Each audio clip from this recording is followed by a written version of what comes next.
Good evening to each and everyone, and welcome to another episode of my basic guitar tutorial.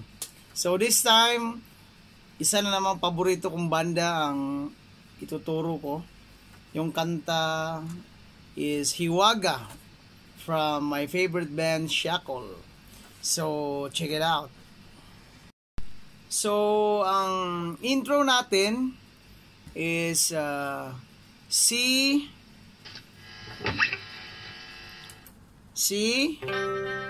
then D minor, and then C ulit, D minor, C ulit, D minor, F, G. Okay, yun yung intro natin, yun yung intro chords. Pero yung kaskas niya, naka-distort na yan.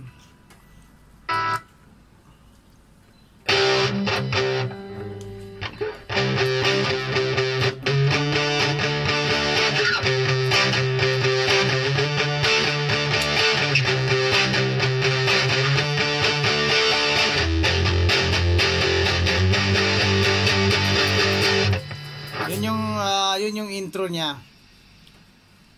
And sa stanza, bali dalawang stanza yung verse. Same chords pa rin.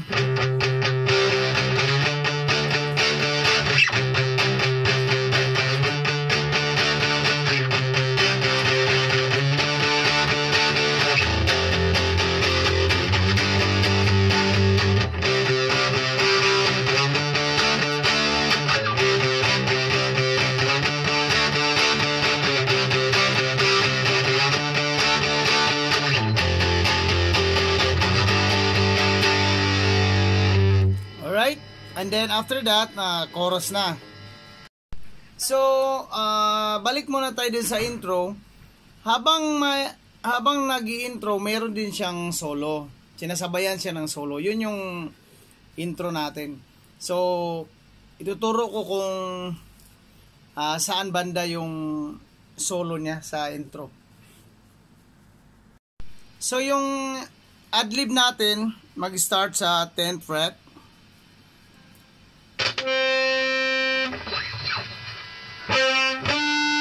12. Dito lang siya tatakbo sa 9th saka 10th. 4th string, tapos 12, 9, 10. Okay, yan yung start niya. Okay? Kailangan muted siya, muted. Kasi may ganyan na.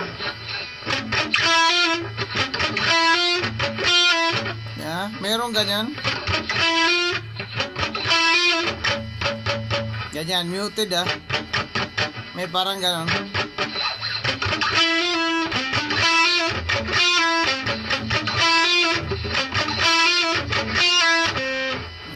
And then, pagkatapos yan, verse, and then chorus. So, yung chorus chords natin, C, tapos D minor, F,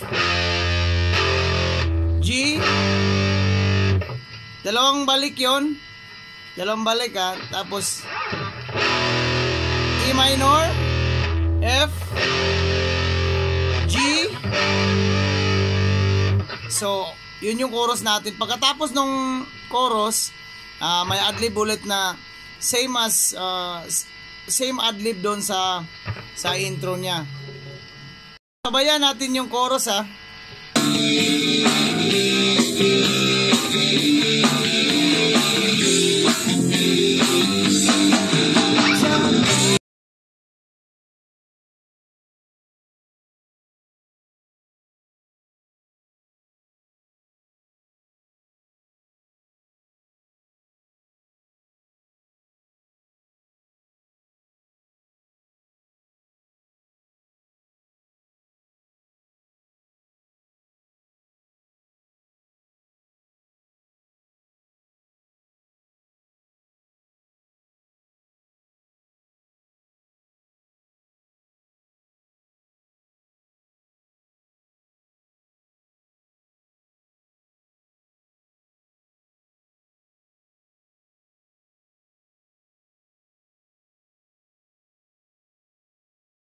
ad-lib, babalik ulit ng verse.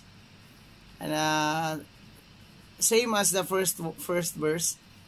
Babalik na naman doon. Tapos chorus ulit. And then ad-lib ulit. But this time, may pagkakaiba ng konti yung solo niya kaysa doon sa first two na solo. Pero konting-konti lang naman. Konting-konti lang yung diferensya. So mamaya ituturo ko rin sa inyo kung paano. At saka madali lang din, madali lang.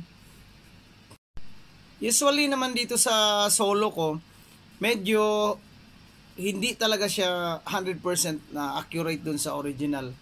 Kasi minsan hindi malinaw sa akin yung pagkarinig ng tugtog. So, yung pagsipra ko kasi sa kanta, mostly, actually 99% na sarili kong pandinig lang, tapos tinitip ako.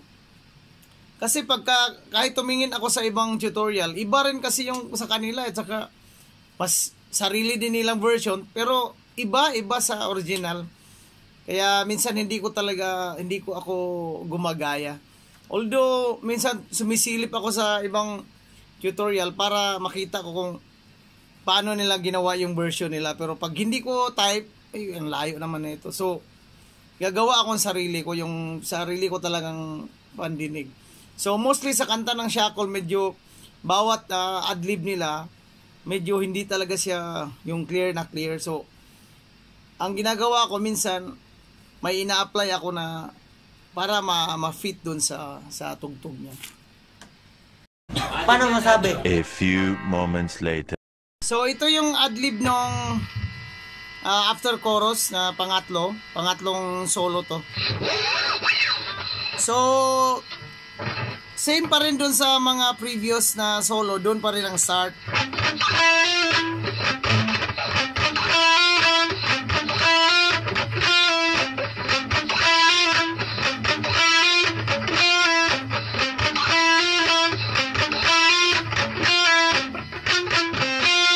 Dito ang pagkakaiba dito.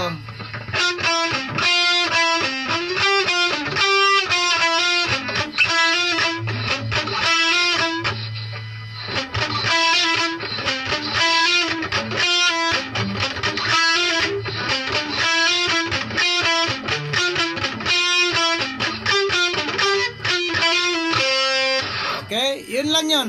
Yun lang yung pagkakaiba doon sa ibang solo niya. So sabayan natin yung chorus ng kanta ha. Tapos sabay pasok ng pangatlong solo.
So after that, babalik ka ulit ng chorus. Bali, dalawang balik yung chorus niya. Tapos, after chorus, another solo na naman. But, same as doon sa intro na solo. Tingnan natin ha, sabayan natin ulit. Alright, so this time, pakinggan natin yung dalawang klase ng solo. Sa first solo niya, sa intro, saka yung sa after chorus, same yan. Pero sa second chorus, iba na kasi yung adlib nun eh. So, tugtugin natin yung dalawang part na yun.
So ito yung last part, ending part.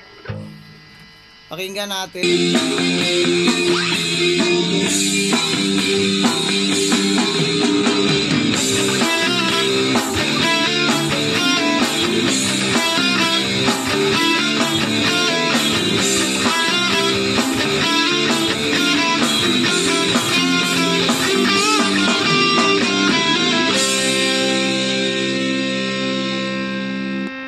So, same lang doon sa intro at saka yung sa huli. Yun yung pinaka-ending niya.